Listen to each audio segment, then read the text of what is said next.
The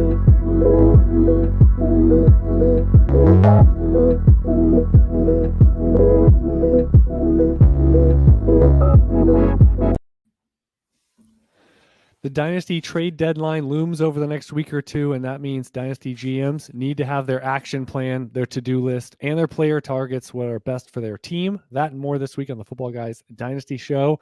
Jordan, we're here. We're hitting the midseason stretch, which means you may have some fatigue managing all your teams, analysis on a weekly basis. But if you wait too long, that trade deadline hits, and all of a sudden we regret a lot of the moves we didn't even explore. Yeah, I'll be honest. Last week was the fatigue week for me. And I was like a little tired. Woke up this week and I was like, we are ready to go. I was like, this is a stretch run. Can see it. The trade deadline's coming up, so we're going to talk trade deadline. I'll be honest with you. I think there's two things about the trade deadline I always keep in mind. Number one, make a dynasty trade. Okay, especially when you're going to spend actual assets to do it. Make a dynasty trade. We'll talk about that. The other thing is don't rule out a certain type of player. So what I mean by that is don't rule out a deal if you're not contending, right? Or don't rule out like a young player if you are contending. You know what I mean? Don't just lock yourself into a certain type of player because of the mindset that you're in, right? You might be able to get young players that can actually help you right now, or you can actually get older players that are actually at a discount, thinking quarterbacks right now, Stafford and Russell Wilson, that are dynasty trades that actually are more of a bounce back candidate than they necessarily are a young core player you'd build around. But that's actually a quarterback that we'd build around in Superflex. So I think sort of blending those two, right? Making a dynasty trade and then thinking about it, as broadly as you can in terms of the deal that you're getting. I think those are really, really important keys this time of year. Yeah, and one thing I always preach, and I think you have to go beyond this. I think you have 101 level classes for dynasty trading and the deadline and all that, which is, if I'm at the top of the board of my standings, you look at the bottom of the board for a good fit, a win-win, something that's going to make sense to both people, and vice versa. But I also think if you're at the bottom of the standings, and you kind of mentioned this a little bit, which is be open to kind of poaching players that are helping you in a 1 to 2 year window. Be open to poaching those off of the other teams that might be 4-6, 3-7 right now, because if they're willing to give those up and no contending team thinks that they help them that much, you might be light. You might say, I'll give you a third for Tyler Lockett. You want to pick, but it makes sense for me too, because I'm going to feel a lineup. He's going to be one of my top 3 or 4 guys that I currently project. He can help insulate me so I don't make some rash decisions in the off season. So I think almost sometimes looking especially at the bottom of the board, looking at your peers, because if they're looking to sell, you should be, and you just said this, open to buying, even if it's not maybe your stock move or the stereotypical thing. I think sometimes you have to go beyond the stereotypical, because if everyone's thinking that way, it's like, you're at the bottom. You'll give anything for picks, or you should be trading away every productive player. Well, no, that doesn't really, I'm still assessing the market. And so I think it's important to not just go all in. I've seen people say, I need picks, and they shell their team. And we've said that before. It sets you back multiple years. Yeah, and I think sort of piggybacking off what you said too is I'm open to, probably more so than I was maybe early on in my dynasty career, but the more I've learned, I'm open to anything that works. Okay, and that might seem like a throwaway statement. It's not.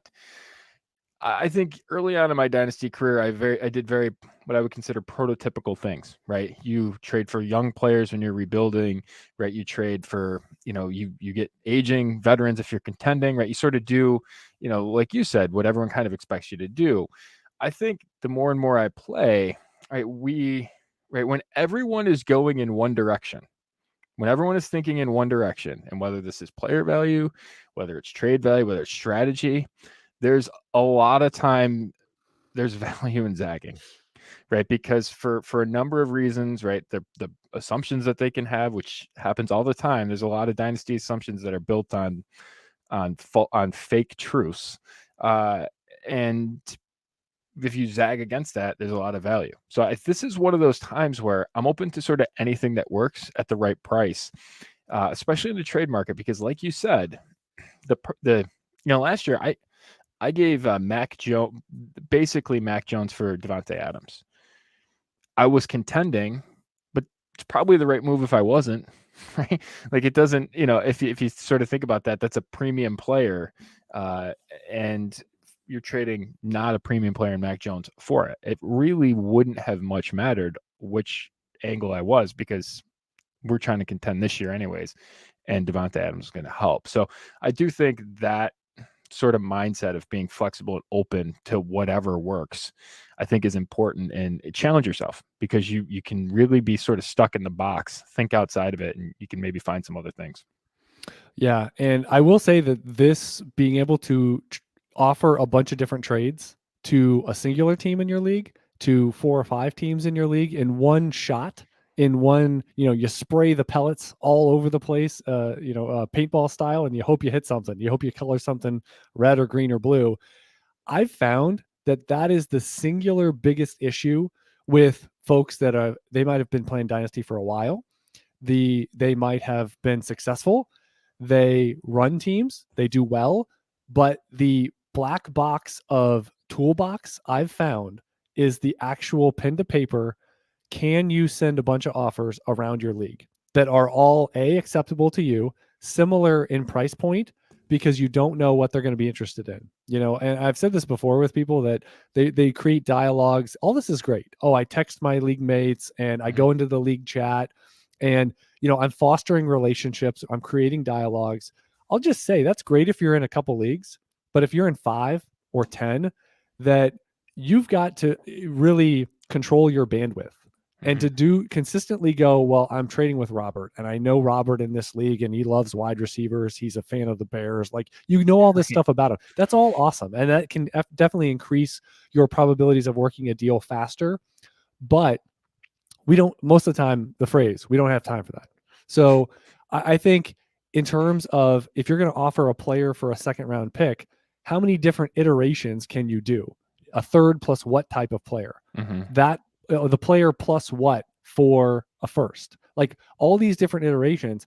And so what I've done a couple live screen shares and going through this process of sending 20, 30 offers in 5-10 minutes. And that's been the most eye-opening thing for folks, that like they see that it happens fast when you get practiced at it. And that's why I always say have a practice league almost of like, I'm going to try this. I'm going to do some quote unquote speed trading. And you may not be super comfortable, and maybe you start out with 5 or 10 trades and it takes you a lot longer. But the point is, if you get fast at it, in June, you work on these skills, because in week 9 and week 11, you don't have time for that. So that's when you have 5 minutes. Let's send this out, because I have 9 other leagues, and it'd be really nice to be able to be efficient here. So that would be the other thing, is getting comfortable with what does similar offers mean to you? And then how can I extract that so that when you get that email that says executed trade or accepted trade, it's a box, it's a present. You don't know which one it is. You might slightly prefer one or the other, but the point is you're good with all of them because you sent them in a similar fashion. Yet to them, they saw 3 offers, they picked their favorite, and now you're moving on, and you have a much better chance to strike a deal. You, more than maybe anyone that I know, would probably appreciate this when you get a message from someone saying, wow, I can't believe you made that offer, or, I've rejected this offer like multiple other times from you, like, stop already. And I'm like, like, I really don't remember. I offered you 3 weeks ago. I don't remember sending that. Yeah. And I definitely don't remember your preferences on players. And right. And I don't, I'm sure I almost want to text. I almost want to email back. What league is this? Because sometimes I get, if you're on GroupMe or some of these chats and stuff, and you get a message where it's like, hey, looking to deal wide receiver if you're interested. And it's like, I may kind of sort of know, but I always have to double check. What league is this? Right. And I guess that's good. It means you're active enough, but it also means you're in a lot of leagues that you're trying to figure all this stuff out. Totally. Yeah. So final thoughts on trading, especially these last, for a lot of people, it's going to be about 10 days now. Kickoff to week 12 is a common one. It might be 13, might be 14, but the point is soon. What do you think about the timing of it in terms of trying to maximize? Is this too late? Do you feel like there's a lot of bloodbaths, or do you feel like this is where you can actually benefit because everybody else gets impulsive because they know the deadline is upon us? I don't panic, right? Don't panic. And just remember, again, one of the reasons why I think we make a dynasty trade is you don't want to like look back on it in a couple of weeks and be like, wow, I really messed that up. Trading for Cooper Kupp last week, right? Like, if this happens where he gets hurt, Dallas Goedert, if you've sort of leveraged a particular player because you're like, oh, I need to sort of go in right now, and that player gets hurt, right? We've had this conversation before. Like, don't be in a position where you're hating the trade already. That's one thing. But we might overstate how much a player can actually help us, right? When we've done plenty of studies on this and talked about, the margin in games is a lot bigger than we anticipate. Even in the playoffs, the margin's pretty big. It's typically games aren't that close. So don't mortgage your future for a player that's, going to upgrade your wide receiver 4 to a wide receiver 3. Right? Be careful making that bet. Make a bet that's actually going to make a difference for you in the long term, so that way you benefit from it now and the future, right? So I think a couple of places to do that. Like, if you're going to spend money, like, spend it at quarterback, right? And super flex, spend it at tight end and tight end premium, spend it in places where it can actually make a difference both now and the long term. And especially when you're going to pay real money for it, right? When you're going to pay real assets in a trade, make sure it's something that can really help you both now and in the future. Yeah, that was the last idea.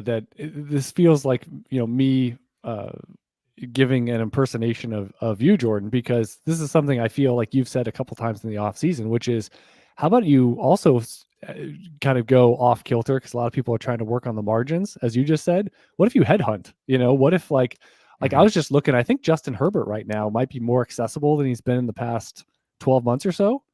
So I mean, if he's drifting down just that little bit, that 10% discount or something, he's coming off a couple down games, doesn't have Keenan Allen, doesn't have Mike Williams, Gerald Everett could be out. Like, you've got nothing going right situationally, and the team's going down the drain. But you know what? He's avoiding turnovers. He's still playing his same game. His touchdown rate has dropped. But you know what? Life's going to be good again. I think he's on track, right? For, 3 top 10 seasons in a row to start his career. Not too shabby. Sean Payton's going to be his head coach next year. It's going to be great. I mean, yeah, again, a lot of variables, and who predicted in August Keenan Allen's going to be out pretty much the entire season so far. So, right.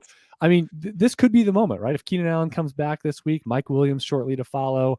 I mean, he could rip off 3-4 big time Herbert-like games later in this season. So, what if you go after him? Sharpshoot, headhunt again for, like you've said before, if you get 4 or 5 key players in key spots, the rest is just color by note. I mean, you can figure it out. Right. That is easy to fix. What's hard to fix is getting 2 strong quarterbacks, maybe a stud tight end, a cornerstone wide receiver. Like, fill out a starting, a basketball lineup per se, with 4 or 5 guys. Absolutely. And do the rest. So be open to that by playing the market and saying, if it was week 5, what would I be doing?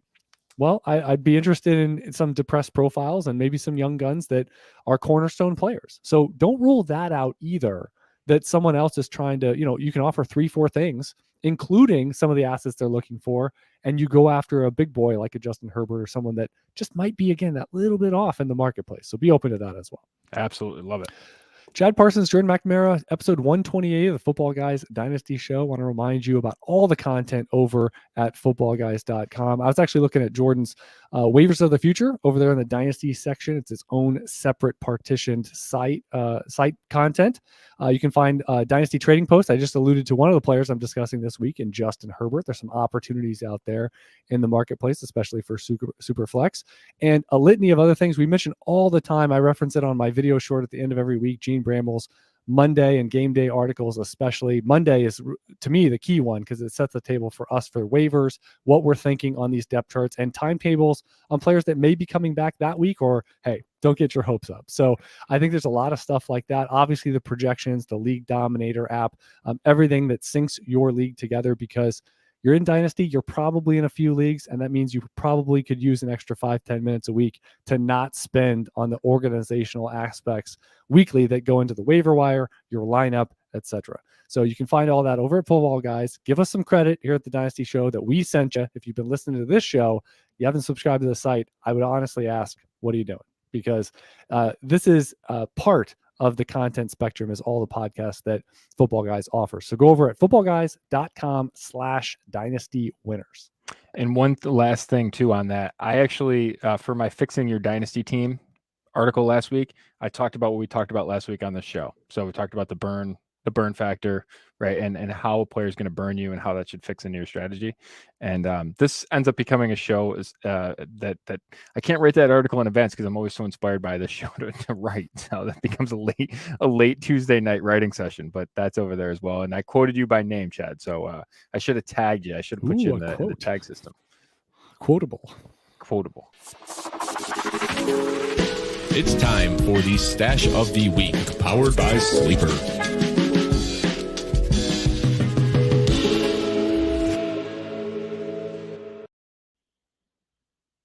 Always for the Sleeper Stash of the Week, and we got a late hitter this week. It wasn't someone I was thinking about specifically on Sunday, but like we mentioned with Gene Bramall, and a developing situation where Khalil Herbert heads to IR. This is what we love, Jordan. We love a window of opportunity. We get a defined space that is not maybe 1 or 2 weeks where there might not be a window to benefit. We have the window. It's like we have the meats. David Montgomery might be in workhorse status there with the Bears with no Khalil Herbert, but it's Trestan Ebner. We've seen him before as our official stash of the week. He's moving into that number 2 running back position. He's been in a committee before earlier this year. He's shown some panache for two-way production, and he's someone that I don't see a lot of competition behind him on this depth chart if Montgomery were to go down. You've got a nice big window here where it's just going to be Montgomery and Ebner pretty much. Yeah, it's pretty interesting. So always optimizing for this. I went through actually the waivers of the future. I detailed just this week on the history of guys coming from deep. I would consider, not being rostered in week 10 as sort of qualifying for that list of guys that have hit from deep and made a big difference in dynasty leagues. As recent as last year, we've seen multiple top 5 finishes in week 16s and week 17s over the past couple of years.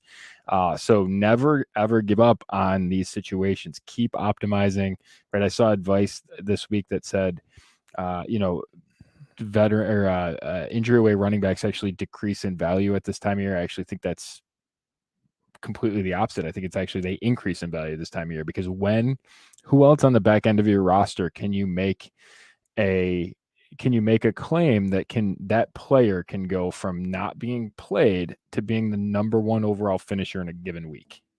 And it's almost always a running back or a select quarterback, right? You never have confidence in that at wide receiver, and you never have confidence in that at tight end. Jack Stoll, for example. That's not going to Trey happen. McBride, is he going to end up being a top 3 tight end for the last month? Yeah, absolutely not. So you might as well paint by numbers and just take a bunch of shots on the back end of your roster and just and you're just hoping, right, that the odds you take enough bets in the right direction that the odds hit. That's what you're hoping for. And historically, that has been a really good bet and it been a consequential bet. Tim Hightower, Damian Williams, I listed them all this week. Like it's we should have a shrine to these guys that have paid plenty of Christmas presents out because of performance in the playoffs. You can never give up on them. And this is another example of Ebner's a good example. Ingram's another example this week. I got really sad because I thought I would be doing some bidding on Keontae Ingram this week. And I looked around, he was generally, I'm in a little deeper leagues for Dynasty, and he was rostered, I think, in 39 of 40. So it was sadness. And I do remember though that where Jenner was out, and then it was Benjamin, and then Keontae Ingram moved up to the number 2 spot. And I guess he's just been held through, until now. So Keontae Ingram is one I'm pretty excited about as well. Ebner is pretty globally available. So if you are listening to this and your waivers have not run, make sure you get in there and at least, as we say, price and force or price and force plus. Or if our pitch was interesting to you, maybe you go a little deeper down the rabbit hole. I would say at this point, be careful about you are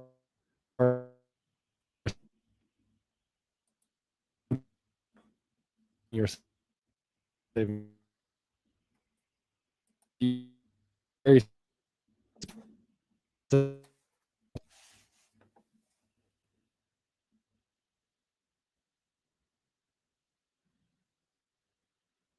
White being traded off one side, and of course with Superflex, it makes it even shallower in terms of those roster spots. We have Jamaal Williams on the other side and a 23 third So we got Keenan Allen, Zamir White for Jamaal Williams, and a 23 third there in FFPC Superflex, Jordan. Yeah, so this one I found interesting because, like, who do you actually feel confident with playing? Right, that's always an interesting part about how confident are you on Keenan Allen playing at this point. Hopefully he's coming back. I think he's the best dynasty asset in this deal, but I do think you have to sort of consider that. Jamaal Williams has been the most. He's on the list of, I think it's like 6 or 7 guys that have had double-digit carries in every game this year. He's on that list. And is basically the running back 1 in Detroit, despite DeAndre Swift being substantially more expensive than Jamaal Williams is. I mean, I think that most people look at this and say Zamir White's more valuable than Jamaal Williams. I'm not sure I would take that. I'm not sure I would agree with that. But even if you sort of put those guys close, I think that Keenan Allen beats that third. So that's kind of the angle which I had on this one. But I think it's an interesting deal. And if you told me Jamaal Williams is the highest scorer in this, and the rest of the way in this deal, I would not surprise me. But I think Keenan Allen's the better longer term bet. Yeah, one thing that concerns me with Jamaal Williams, and just to shout out I do a high leverage opportunities for running back article over at Footballguys, so that's something I dig into every single week, and about goal line looks, about targets, and Jamaal Williams is just not getting targets. So he's touchdown or bust. Now he's getting big volume. They are, I think, almost near the top of the league in terms of goal line carries for the running back position. They actually might be number 1 if memory serves. So he's way up there, but I would say this. DeAndre Swift has been out of the mix a little bit. It's perplexing. He was a full go at the end of last week for practice reports, and yet I think he saw 6 or 7 touches. He just does not look right.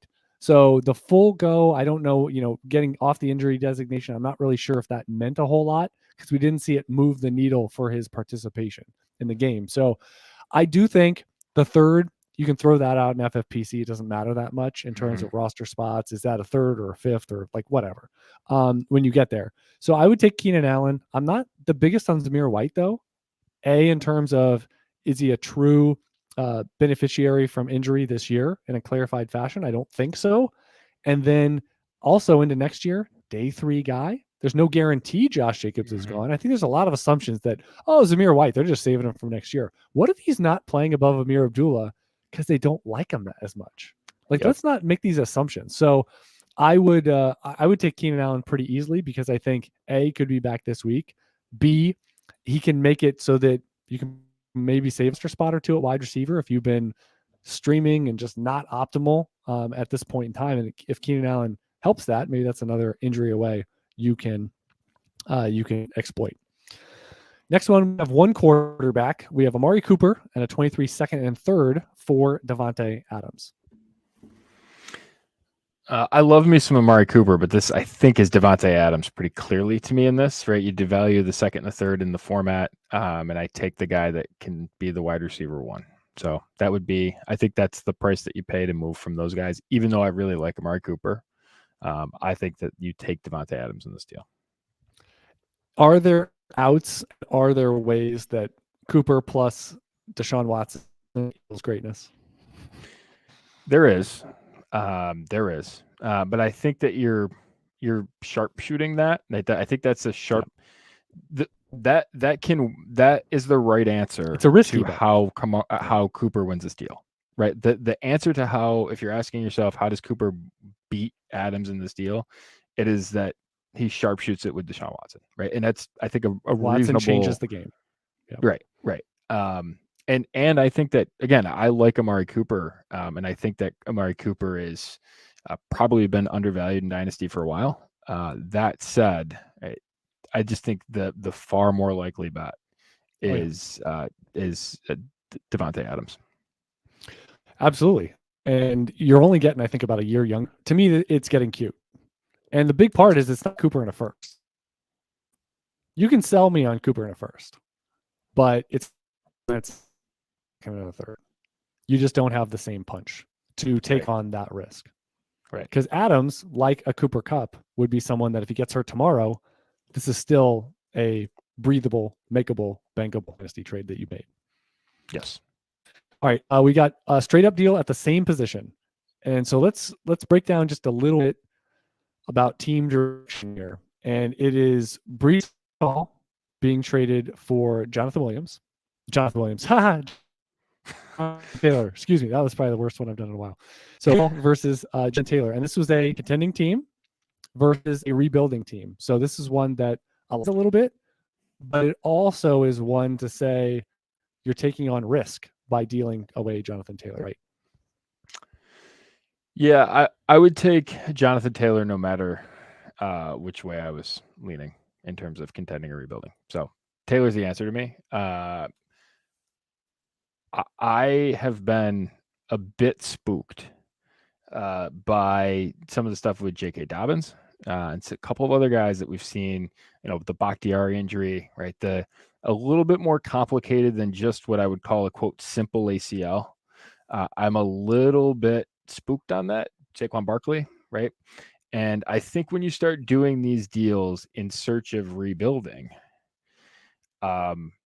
you might be writing off a couple of years when, if we've seen the Saquon sort of arc, right? It took him basically 2 years to get back. We've seen it with some other guys where that's been the case. You're not really gaining anything in Breece Hall's prime that if Breece Hall is 23, the next time he is back at the level we just saw him, which would be in 2024. Correct. And we don't know how he's going to return, right? We know what Jonathan Taylor is right now. And that feels like, again, if you're kind of bargain shopping, like you look at this, like that's actually a discount on him, right? So like you can actually, we talked about earlier, this loops it back in a way that I think is really interesting, because don't ever rule out a deal, right? Because again, like I said, I would do this deal no matter the direction of my team. I would take Taylor over Breece Hall. And so don't necessarily rule out that idea, if you're not contending. Right? And the other fact, this deal probably doesn't happen. It doesn't drop in your lap, but you might go out and search it. Yeah, and one other thing, let's put ourselves in the mindset of a team that you're sitting there, you're 3-7. You got Jonathan Taylor, and you're like, and again, we've all been there in some capacity where you go, let me get these points off my roster, right? And so let me buy the injured player who's putting up zeros, and let me sell Jonathan Taylor. So that can be the logic. That's going to help my draft position. I'm going to go from 104 to 102, or this gives me a chance to go from 102 to 101. You're trading away Jonathan Taylor would be the premise. The primary focus is the trade. I'm not saying you can't work around the edges and say it would be nice to shed a little bit of points from my lineup because I'm relatively close to maybe moving up, in the draft order. But doing it in a graphic way like this, evaluate the profiles. Worry about the draft order later. So that would be the thing I would say, because like you just said, you could be extending your window. The assumption that Breece Hall is good to go, everything is the same, he's dynamic and productive week 1 next year or week 4 next year is not a given. And it's not like we're talking Joe Mixon versus Breece Hall, right? We're not getting 5 years older. We're not trading Austin Eckler for Breece Hall. So this is a different animal in terms of you're still very young at the position, and a guy that's been there, done that, and basically is Breece Hall plus more in terms of what he's done at the NFL level. Yes. All right. Let's get to some quotes this week. But first thing, we're actually going to double dip. I think this is the first time ever. Double dip on the dumbest thing we did this week. What do you got? So I was watching the Bills game, which is going to just, I did multiple dumb things. That was we made it 30 minutes without mentioning it. The second, I don't know how this happened. I slipped. Again, I'm not that old, right? But I slipped on the rug in our house that was just loose. We have like one of those like sort of, I don't know what it's called, like a space, an area rug, I guess it's called. Yeah. And I slipped on it enough, like I was sort of, like did one of these, like kind of celebrating a Bills thing. And I swear to God, Chad, I think I tore my plantar fascia in my foot. Like what? I can't walk now. So the bottom of your foot. They're gonna need to put me on IR. I think I have to stop watching Bills games. I think that's gonna be the thing, and I got to go see Dr. Gene. I think that's gonna have to be. Jokingly, were you celebrating because you had the Vikings in the points? Was this on the goal line fumble, or was it? I'll a be different honest moment? with you, Chad. If you had taken the Bills, Oh, yeah. opponents on the money line after the Bills got up 2 scores the past couple of weeks, you could have done a whole lot of Exactly. damage. The live line. Were you a little bit conflicted because we know you love the Bills, but you love some Justin Jefferson? Were you gritting your teeth during some of those magical moments, or were you like, well, I expect that? I mean, I just expect he's become a bit like Mahomes is to like you just look at it and you almost feel like it's inevitable, right? Like he's just gonna. Well, that he's one throw, I swear I spectacular. watched the TV angle before they showed the 50 replays. The Mhm. TV angle, it literally the second you get someone catch it on the sideline, it just I threw everybody, DB Yeah. and Justin Jefferson included. But then you see the replay and you're like, oh, he took his one arm and grabbed it through the defender who had the interception, and he just rakes it downward and he gets the reception in a Right. critical. That was the 4th down one, right? Yeah, and he basically like kind of caught the defender, kind of caught it on his hand. Was like Yeah. the only way I could describe that ball. And I'll how tell you that that doesn't come free. That comes free 90 times out of 100. Yeah, By the time totally. it hits the ground, nobody has it. Impossible. I'll be honest, the other throw, I was super impressed by how Cousins played and sort of hung in there after kind of struggling a bit. Yeah. That throw he made a deep, Deep it ended out up being along to the the left, sideline. yeah. That was a dime. And Well, that was like yeah, that Matt Ryan thing where you see the guy, like he knows he's going to get blown up, and he Yeah. like his brain registers of what I need to do, and you basically see it on the chalkboard, and he throws it to the spot on the chalkboard, and then does the curl to protect himself. Yeah. And it's like, how does it get? We've seen Matt Ryan do that a ton, of just like years ago. Maybe not this year. This year he fumbles on that play, but yeah. So, do you have any other Bills thoughts? We really didn't. I mean, I know it's a. You mentioned they're like, are they a 6 seed or 7 seed now? I mean, they're the 7 seed in the AFC right now. They might still be the betting line favorite to win the Super Bowl, and the 7th seed. Yeah, how is that adjusted based on seeding? Unfortunately, Unfortunately, I did see something that the Chiefs have one of the easiest remaining schedules left. I swear, the only explanation for the way Josh Allen's playing is that he has like a timeshare in Kansas City, like the last week of January. Right. And he's like, I have to be in Kansas City. Like I have to. We want the challenge. I can't. He needs a challenge. It would be too easy in Buffalo. I'm telling you, well, we haven't done a good job of making it not easy. I'll tell you though, like being a Bills fan has been. Yeah. By the way, they're still the betting line. They're the 7th seed in the AFC, and they're still the betting line favorite. Wow. It's going to be traumatic the whole way. Being a Bills fan has been fun for I've been a Bills fan basically my whole life. And I'm 35 now. How old were you during the Jim Kelly era? Like, do you actually remember those? Or I do. I remember the Houston comeback. Comeback. That's one of my first football memories was the Houston comeback. Okay. What year was that? Was that early 90s or was that late 80s? I can't remember. No, it would have been early 90s. I think it was like 4 or 5 at the time, like 92 maybe. Someone can. That was the Warren check me on Moon that. versus Frank Reich. Yeah. But Yeah, you would have been like 4, 5, 6 or something though, because I remember I was like 10. Yeah. So I remember that, but like being a Bills fan has been fun for like 18 months out of like the 35 and a half years I've been alive. And it's not fun anymore. Like we've reached the phase where it's gone from being fun to not fun again. And do you like big expectations or no expectations? I don't want to be hurt anymore. Like I just want one. Like all I want is one. You want one? Can I just get one? So I went to the Bills game on Halloween, the one up in Buffalo. You've been to 2 games. Yeah. I've been to 2 games, and I've been to 2 games in 2 weeks, and then last week happened to me. This past game, like I don't have enough feelings anymore. But but I was at the game. I was on Halloween, the game against Green Bay in Orchard Park, and there was a woman dressed up as the Lombardi Trophy, and I literally walked up to her and I was like, "Can I just touch it?" Yeah. And so you'd be like, "What are you doing here?" That's what I would say. Yeah, I didn't know you were allowed to be here. Off. Yeah, Foxborough's over there. I don't know. You got lost on the throughway somewhere. Yeah. But it was so long story short, I got to go see the team doc. I got to get with Dr. Gene to get some treatment on this foot. But everyday actions not great. Bite you as not you great. age, for sure. Not great. My moment is more of an 80-year-old losing his glasses. I was convinced. I looked for at least 5 minutes for my Bluetooth headphones, and they're exactly where I usually put them, which is tucked when I'm not wearing them, tucked into my collar. They literally were 6 inches from my eyes. And normally I see the cord. I have the cheapy kind. So normally I see the cord anytime I move around.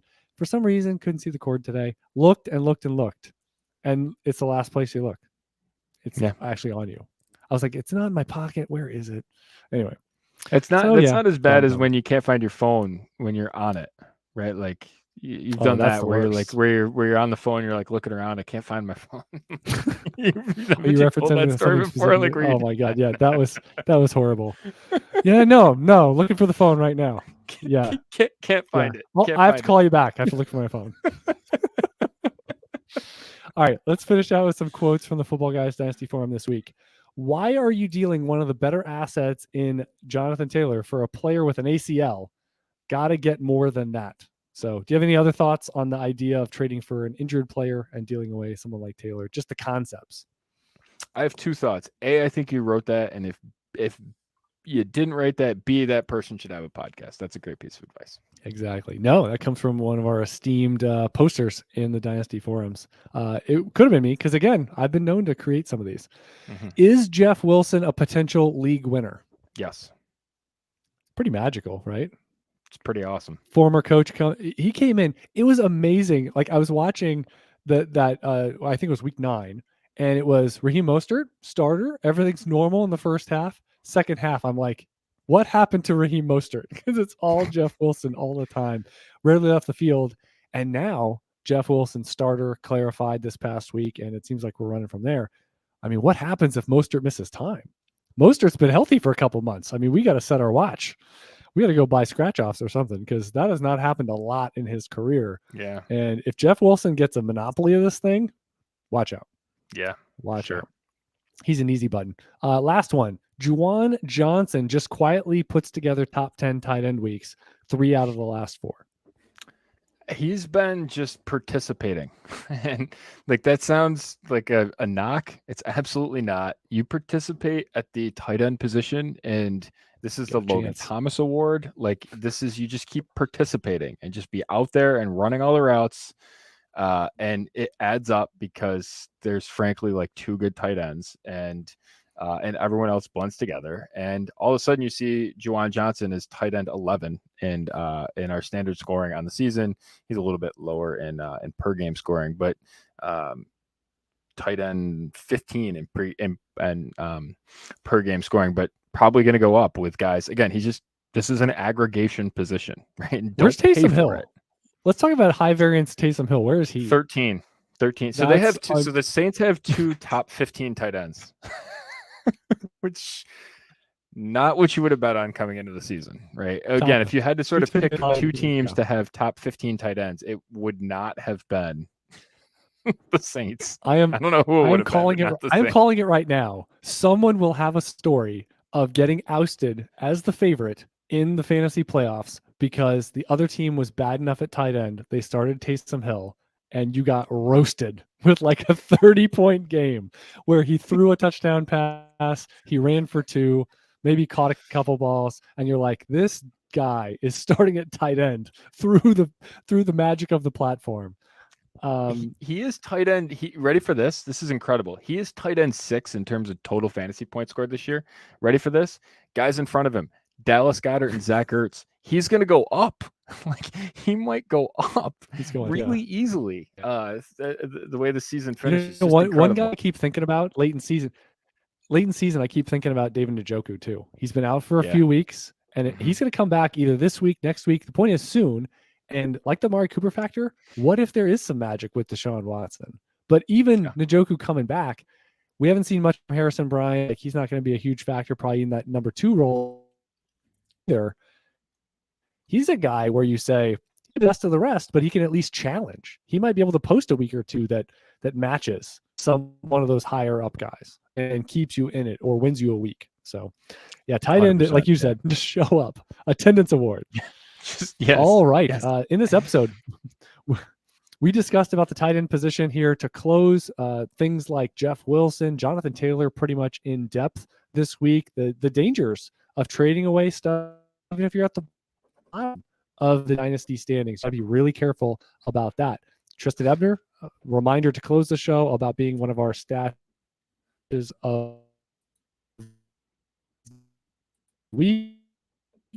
And then at the beginning, show you power trade line because you regret it if you did not make moves. You did not take advantage of this opportunity. When you get to December, you're like, I got a ton of time. Well, it's closed. Restaurant is closed. We are no longer serving apple pie, and you missed out. I'm Chad Parsons. He is Jordan McNamara. And until next time, good luck in your dynasty leagues.